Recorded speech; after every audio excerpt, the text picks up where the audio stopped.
नमस्कार दर्शकों, आप देख रहे हैं इंडियन ट्रिब्यून न्यूज 24/7। मैं मुकेश दक्ष और बात करते हैं ईडी, मोदी और केजरीवाल की।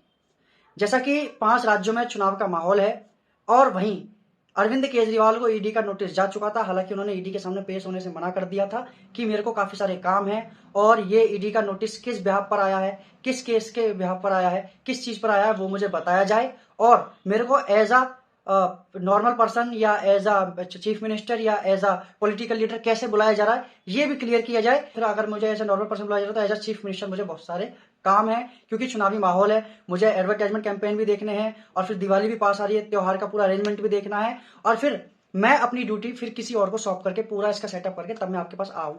तो इस चीज को उन्होंने बोला है और साफ तौर पर ईडी को एक रिटर्न नोटिस भेजा है कि आप मुझे इस नोटिस का पूरा एक क्लैरिफिकेशन डेटा दीजिए, उसके बाद मैं देखता हूं कि क्या करना है या फिर मुझे आप अगली तारीख दीजिए। अब इस पर ईडी क्या करेगी ये भी एक सोचने का विषय है, क्योंकि ईडी अब इस पर ये तो बोलेगी नहीं कि भाई आप नहीं आ सकते, चलिए कोई बात नहीं, हम आपके ऊपर कार्रवाई नहीं करेंगे।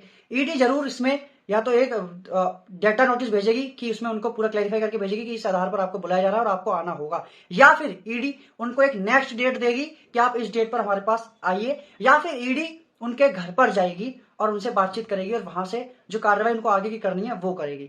तो ये देखने का विषय होगा, बड़ा ही दिलचस्प विषय होगा कि आगे इसमें आखिर होता क्या। लेकिन साफ तौर पर एक चीज ये है कि इस वक्त आम आदमी के तमाम नेता ईडी के शिकंजे में दर बदर मतलब बार बार गिरते हुए नजर आ रहे हैं। जिस तरीके से पहले सत्येंद्र जैन, मनीष सिसोदिया, राघव चड्ढा, अब सीधे अरविंद केजरीवाल यानी मुख्यमंत्री अरविंद केजरीवाल पर ईडी का शिकंजा कस चुका है। तो एक तरीके से जिस तरीके से बयानबाजी होती थी कि अरविंद केजरीवाल की तरफ से कि एक भ्रष्टाचार मुक्त पार्टी, एक भ्रष्टाचार मुक्त, तो लेकिन अभी जो हालत है वो ये है कि आम आदमी पार्टी के तमाम सांसद और नेता सभी जेल में मिल रहे हैं हमें। अब ये क्यों मिल रहे हैं, क्या इनके पास सबूत नहीं है इनको बचाने के, या इनको जबरदस्ती फंसाया जा रहा है, या फिर ये क्या पूरा प्रकरण है, ये एक समझने का सोचने का विषय है। क्योंकि तमाम नेता जो है, अपोजिशन लीडर्स जो है, वो आरोप लगा रहे हैं कि नरेंद्र मोदी यानी कि प्रधानमंत्री नरेंद्र मोदी जो है, भाजपा पार्टी जो है वो ईडी और सीबीआई का इस्तेमाल अपने लिए कर रही है। मैं आपको एक चीज और क्लियर कर देता हूं कि इसमें जो है ईडी और सीबीआई जो है वो कोई भी डिसीजन लेती है, ये बात सच है कि वो होम मिनिस्ट्री के ऑर्डर पर ही लेती है।